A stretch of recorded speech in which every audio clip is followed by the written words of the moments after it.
இலங்கையை பொறுத்தவரையில் இலங்கையினுடைய சீதோஷ்ணங்களுக்கு உட்பட்டுத்தான் இங்கு வீடுகள் அமைக்கப்படுகின்றது. அந்த வகையில் யாழ்ப்பாணம் அல்ல, வடக்கு மாகாணத்திலும் கிழக்கு மாகாணத்திலும் யுத்தத்தால் பாதிக்கப்பட்ட மக்களுக்கு 65,000 வீடுகள் கட்டுவதாக சொல்லப்படுகின்றது. இந்திய அரசாங்கம் 50,000 வீடுகள் கட்டுவதற்கு உதவி செய்ததற்கு 5 லட்சம் ரூபாய் கொடுக்கப்பட்டு மக்கள் தங்களது பணத்தையும் போட்டு ஏறத்தாழ 9-10 லட்சம் ரூபாய் செலவில் ஒரு வீடுகளை கட்டியிருக்கிறார்கள். அதே போல் இவர்களும் அவ்வளவு ஒரு தொகையான பணத்தை கொடுப்பார்களா இருந்தால் மக்கள் தாம் விரும்பியவாறான வீடுகளை கட்டிக்கொள்வது இலகுவாக இருக்கும். அதனை விடுத்து நீங்கள் ஒரு இரும்போ தகரங்களோ உள்ளடக்கிய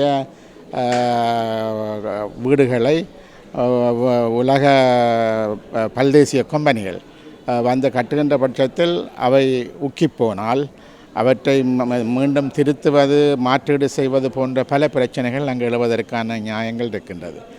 ஆகவே இலங்கை அரசாங்கம் இதனை தொடங்குவதற்கு முன்பாக சம்பந்தப்பட்ட தமிழ் மக்களுடைய பிரதிநிதிகளுடன் பேசியிருக்க வேண்டும் என்பது மாத்திரமல்ல, இதை ஒரு ஆய்வு செய்து ஆக்கப்பூர்வமான ஒரு ரிசர்ச், ஒரு ஆய்வு செய்து அதன் அடிப்படையில் முடிவுகள் எட்டப்பட்டிருக்க வேண்டும். அப்படி இல்லாமல் சில பல்தேசிய கம்பெனிகளை திருப்திப்படுத்துவதற்காகவும் அதனூடாக சில வருவாய்களை தாங்கள் பெற்றுக்கொள்வதற்காகவும் சிலர் செய்கின்ற முயற்சியாகத்தான் இது பார்க்கக்கூடியதாக இருக்கின்றதே தவிர, ஒரு 10 லட்சம் ரூபாயில் நீங்கள் ஒரு வீடு கட்ட முடியுமாக இருந்தால் 100 வருஷத்துக்கு அந்த வீட்டை வைத்திருக்க முடியும். ஆனால் 21 லட்சம் ரூபாய் செலவு செய்து 20 வருஷத்துக்குத்தான் அவர்கள் கேரண்டி கொடுக்கிறார்கள். ஆகவே நிச்சயமாக இது தமிழ் மக்களுக்கு ஒரு சரியான முறையில் உகந்த வீட்டு திட்டம் அல்ல. ஆகவே அதனை மாற்றி அமைக்க வேண்டும். வீடுகள் தேவை என்பது எல்லோரும் ஏற்றுக்கொள்கின்ற விடயம். அது சரியான முறையில் மாற்றி அமைக்கப்பட வேண்டும் என்பதுதான் மக்களுடைய கோரிக்கை.